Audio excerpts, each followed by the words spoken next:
மக்களே, இன்னைக்கு நாம ரொம்ப ரொம்ப நாஸ்டாலஜிக்கான நம்ம எல்லாருக்கும் நெருக்கமான ஒரு டாபிக்கை பத்தி தான் பார்க்க போறோம். நம்ம ஸ்கூல் லைஃப்.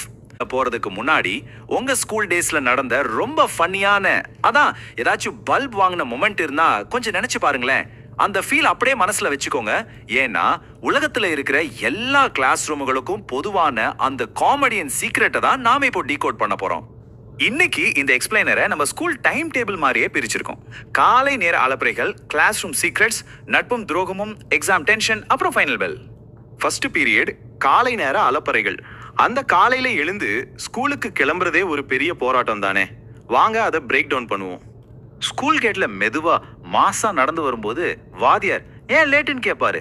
அதுக்கு சார் என் மோட்டிவேஷன் அப்டேட் ஆக கொஞ்சம் டைம் எடுத்து ஒரு அநியாயமான கெத்தோட ஒரு டைலாக் பண்ணி பாருங்க. சின்ன பையன், ஆனா அவனை விட பெரிய ஸ்கூல் பேக், புக்ஸை விட பேக் தாண்டா அதிக வெயிட்டா இருக்குன்னு சலிச்சுக்கிட்டே போறான் அந்த மூமெண்ட். ஸ்கூல்ல தூங்கி வழிஞ்சிட்டு இருப்போம். ஆனா பேரை கூப்பிட்ட உடனே திடீர்னு மிலிட்டரிக்கார மாதிரி பாருங்க. அந்த வகுப்பறை ரகசியங்கள். வாத்தியார் பாடம் நடத்தும் போது பின்னாடி என்னென்ன நடக்கும்னு பார்ப்போம். இந்த மதிய நேரத்துல நடக்கிற விஷயங்கள் இருக்க, குறிப்பா அந்த லாஸ்ட் பெஞ்ச் மாஸ். அவங்களுக்கு உலகத்துல நடக்கிற எல்லாமே தெரியும், ஆனா பாடம் மட்டும் தெரியாது. அப்புறம் இந்த சீக்ரெட் ஏஜென்ட் வேலை. கிளாஸ் போயிட்டு இருக்கும் போதே டெஸ்க்கு அடியில கையை விட்டு கொஞ்சம் கூட சத்தமே இல்லாம லஞ்ச் பாக்ஸ் ஓபன் பண்றவங்க தான் உண்மையான லெஜெண்ட்ஸ். ஹோம்வொர்க் எழுத ஆரம்பிக்கும் போது நம்ம கையெழுத்தை கவனிச்சிருக்கீங்களா? ஆரம்பத்துல ரொம்ப அழகா இருக்கும். ஒரு 15 நிமிஷத்துல கொஞ்சம் வேகமாக்கி இருக்க ஆரம்பிப்போம். 30 நிமிஷத்துல அது அப்படியே ஐசியூ டாக்டர் எழுதுற மருந்து சீட்டு மாதிரி மாறிடும். பகுதி நட்பும் துரோகமும். ஸ்கூல்னாலே இந்த மாதிரி டிராமாக்களுக்கு பஞ்சமே இருக்காதுல்ல.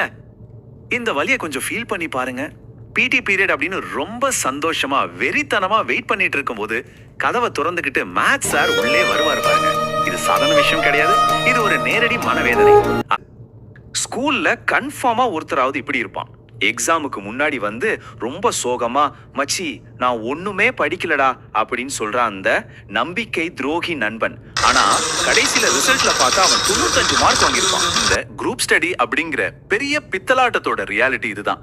10% மட்டும்தான் படிப்பு, மீதி 90% சிப்ஸ், சமோசான்னு ஸ்நாக்ஸ் சாப்பிடுறதும் ஊர்கதை பேசுறதும் தான். 4வது பகுதி எக்ஸாம் போராட்டங்கள். நம்ம நம்பிக்கையெல்லாம் செத்து போற அந்த எக்ஸாம் ஹால் நிமிஷங்களை பார்ப்போம். எக்ஸாம் ஹால் டைம் லைனை பாருங்களேன். ஆரம்பிச்சு 30 நிமிஷம் நம்ம வடிவேலு மாதிரி சிரிச்சுக்கிட்டே இது ரொம்ப ஈஸின்னு நினைச்சு கெத்தா இருப்போம். அப்போ விக்ரம் படத்தோட நாயகன் மீண்டும் வரான் பிஜிஎம் ஓடும். ஆனா 30 நிமிஷம் கழிச்சு பேப்பரை திருப்பி பார்க்கும் போதுதான் விவேக் மாதிரி அழுக வரும். இது எந்த சப்ஜெக்டா அப்படின்னு. இந்த மௌன விரதம் கான்செப்ட் ரொம்ப ரொம்ப நிஜம். வாத்தியார் பாடம் நடத்தி முடிச்சுட்டு யாருக்காவது டவுட் இருக்கான்னு கேட்ட உடனே அது வரைக்கும் கூச்சல் போட்டுக்கிட்டு இருந்த மொத்த கிளாஸும் அப்படியே தவம் இருக்கிற மாதிரி சைலண்ட் ஆயிடும். ஃபைனல் செக்ஷனுக்கு வந்துட்டோம். கடைசி பெல். ஒவ்வொரு மாணவனும் காத்துக்கிட்டு இருக்கிற அந்த உச்சக்கட்ட தருணம். இத ஒரு ஜெயில் ரிலீஸ் அப்படின்னே சொல்லலாம். ஏன்னா கடைசி பெல் அடிச்ச உடனே கிளாஸை விட்டு அலறிக்கிட்டு ஓடுற அந்த வேகம் இருக்கே, அது நிஜமாவே ஒரு கைதி ஜெயில இருந்து ரிலீஸ் ஆகி வர்ற மாதிரி ஃபீல் கொடுக்கும்.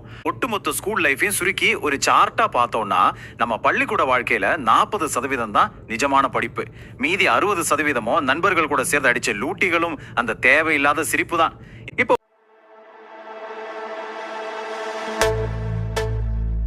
உங்களுக்கான ஒரு கேள்வி. நீங்க எந்த மாதிரியான ஸ்கூல் கேரக்டரா இருந்தீங்க?